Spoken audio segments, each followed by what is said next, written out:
আসসালামু আলাইকুম। আজ আমি আপনাদের সাথে আমার ডেলিভারি দেওয়া হাফ পাউন্ড ওজনের ভ্যানিলা কেক বেস তৈরি এবং এর ডেকোরেশন শেয়ার করব। আর এই কেকটার দাম আমি কত রেখেছিলাম সেটাও শেয়ার করেছি এই ভিডিওতে। তাহলে চলুন পুরো ভিডিওটি দেখে নেওয়া যাক।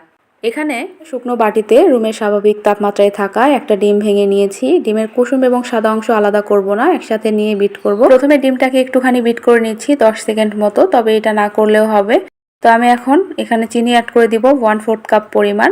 চিনিটা দিয়ে বিট করব যতক্ষণ না চিনিটা পুরোপুরি মেল্ট হয়ে যাচ্ছে আর ডিমটা ফোমে পরিণত হচ্ছে।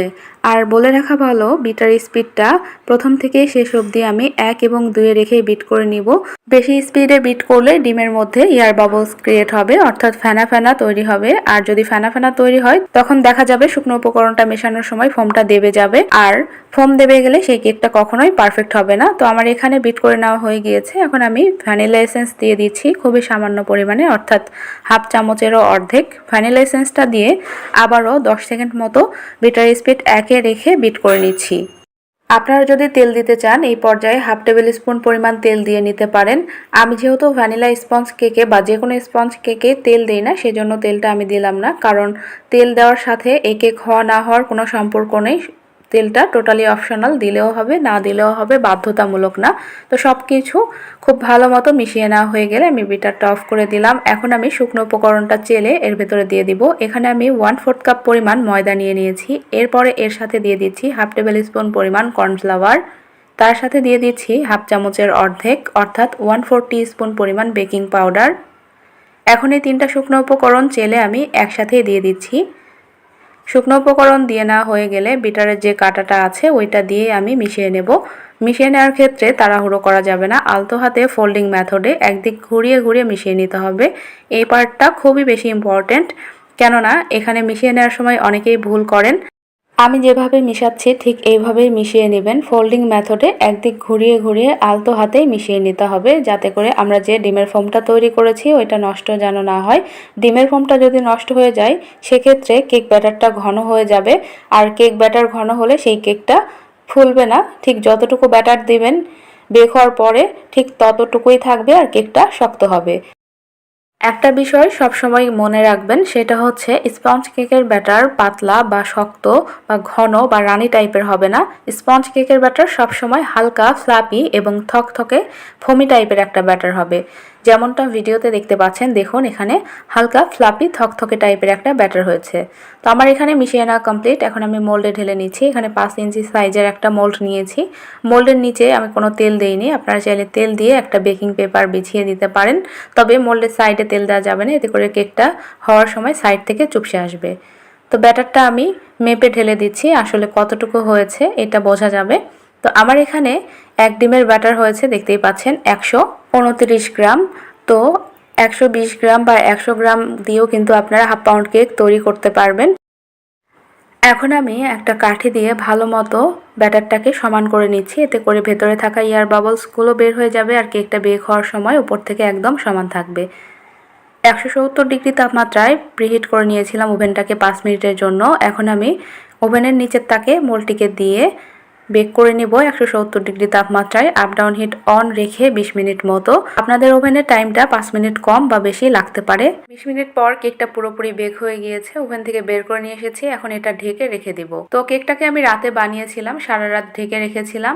আর এই যে সকালবেলা এই ভিডিওটা আপনাদের সাথে আমি শেয়ার করছি। কেকটা আনমোল্ড করে নিয়েছি, দেখুন মাশাআল্লাহ কেকটা কতটা সফট এবং স্পঞ্জি হয়েছে। এখন আমি কেকটাকে 2টা ভাগে ভাগ করে নিচ্ছি।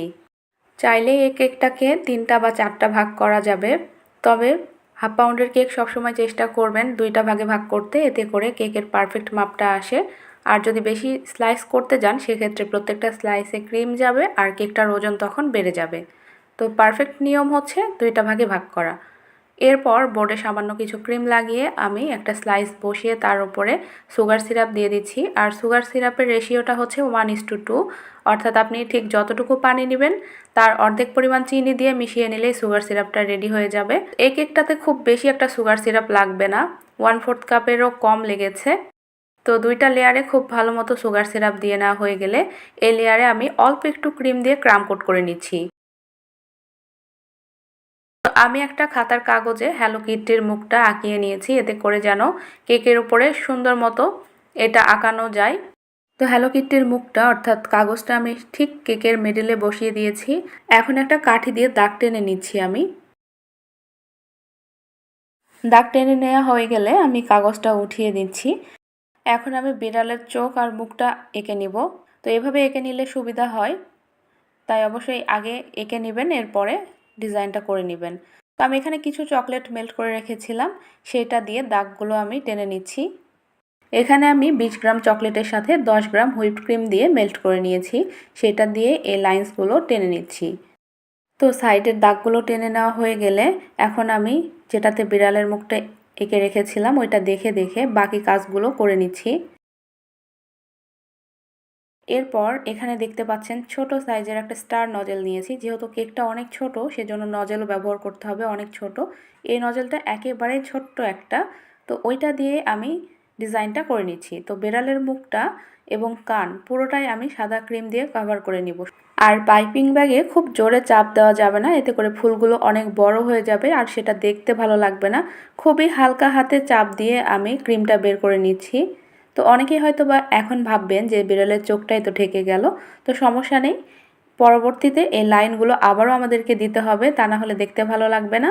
তো পুরোটা এভাবে সাদা ক্রিম দিয়ে কভার করে নেওয়া হয়ে গেলে আমি এখানে অল্প একটু ক্রিমে হালকা গোলাপি কালার মিশিয়ে নিচ্ছি।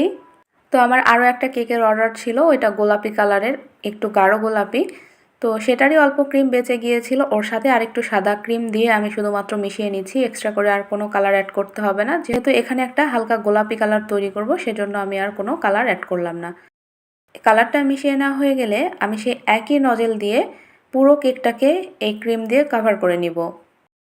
আর এই কেকটা ছোট একটা বাচ্চার জন্য অর্ডার করেছিল, সেজন্য আমি বেইজের যে ফুলগুলো দিচ্ছি এটা হালকা কালারেরই রেখেছি, কেননা বেশি কালার দিলে সেটা খেতেও ভালো লাগে না আর স্বাস্থ্যের জন্য ভালো না। সবসময় চেষ্টা করবেন হালকা কালারের কেকগুলো তৈরি করতে, এগুলো সবসময় স্বাস্থ্যের জন্য ভালো। তবে কাস্টমার বোঝে না, অনেক সময় কাস্টমার ডিমান্ড অনুযায়ী গাঢ় কালারের কেক তৈরি করতে হয়, কিছু করার নেই। তো যাই হোক, এখানে পুরো কেকটাকে কভার করে নেওয়া হয়ে গিয়েছে, দেখতেই পাচ্ছেন কেকটার আউটকাম কেমন এসেছে। তো এখন আরও কিছু কাজ বাকি আছে, সেগুলো করে নিব। এখানে অল্প একটু ক্রিম তুলে নিয়েছি, এখানে আমি রেডম্যানের স্ট্রবেরি রেড কালার দিয়ে টুকটুকে একটা লাল কালার নিয়ে আসব। এই লাল কালারের ক্রিমটা দিয়ে আমি বিড়ালের ঠোঁট যেটা বা মুখ ওইটা তৈরি করে নিব আর বো ক্লিপটা তৈরি করে নিব। তো এখন আমি ক্লিপটাতে লাল কালার ডট ডট করে দিয়ে নিচ্ছি, যেহেতু অনেক ছোট একটা ক্লিপ সেজন্য। আমি আর পাইপিং ব্যাগে এই ক্রিমটা না নিয়ে খাতার কাগজ একটু পাইপিং ব্যাগের মতো ভাঁজ করে নিয়ে তার ভেতরে ক্রিমটা নিয়ে ছোট্ট করে কেটে এইগুলো দিয়ে নিচ্ছি। তো বিড়ালের মুখটা যেহেতু বোঝা যাচ্ছে না সেহেতু আমাদেরকে আবারও চকলেট দিয়ে লাইন্সগুলো টেনে নিতে হবে, এতে করে হাইলাইট হবে ডিজাইনটা।